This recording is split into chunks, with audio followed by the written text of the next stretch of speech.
ចូលមកដល់របៀបនៃការប្រើប្រាស់ app អញ្ចឹងជំហានដំបូងគឺយើងត្រូវចុចនៅប៊ូតុងចាប់ផ្ដើមដើម្បីប្រើប្រាស់ app ហើយអ្នកទាំងអស់គ្នាក៏ត្រូវតែចុចអំពីប៊ូតុងអំពីពួកយើងដើម្បីស្វែងយល់អំពីពួកយើងដែលក្នុងនោះគឺមានឈ្មោះសមាជិកក្រុមក៏ដូចជាព័ត៌មានផ្សេងៗផងដែរអញ្ចឹងត្រូវចុច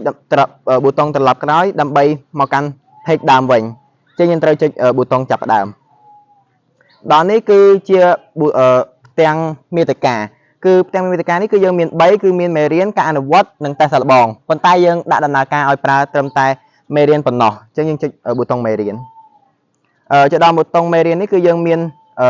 ប៊ូតុង5ទៀតដែលក្នុងនោះមានដូចជាលេខខ្មែរស្រៈពេញតួជនជាអ្នកខ្មែរស្រៈនិស្ស័យនិងលេខសកលដែលនេះគឺសុទ្ធជាមេរៀនរបស់ពួកយើង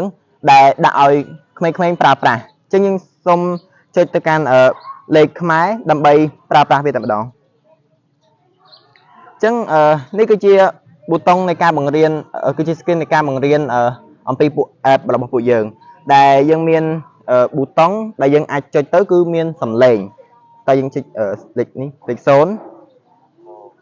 បាទគឺវាមានសំឡេង0បាទហើយក៏មានប៊ូតុងផ្សេងៗក៏មានសំឡេងដែរដូចជា4 7 9ហើយក្នុងនោះគឺយើងមានប៊ូតុងវីដេអូបង្រៀនផងដែរគឺនៅត្រង់នេះមានប៊ូតុងប៉ប៊ីតងអញ្ចឹងយើងចុចវីដេអូបង្រៀននេះដើម្បីឲ្យក្មេងៗបានស្វែងយល់ការបង្រៀនបន្ថែមនៅក្នុង YouTube ហើយពេលដែលក្មេងៗគាត់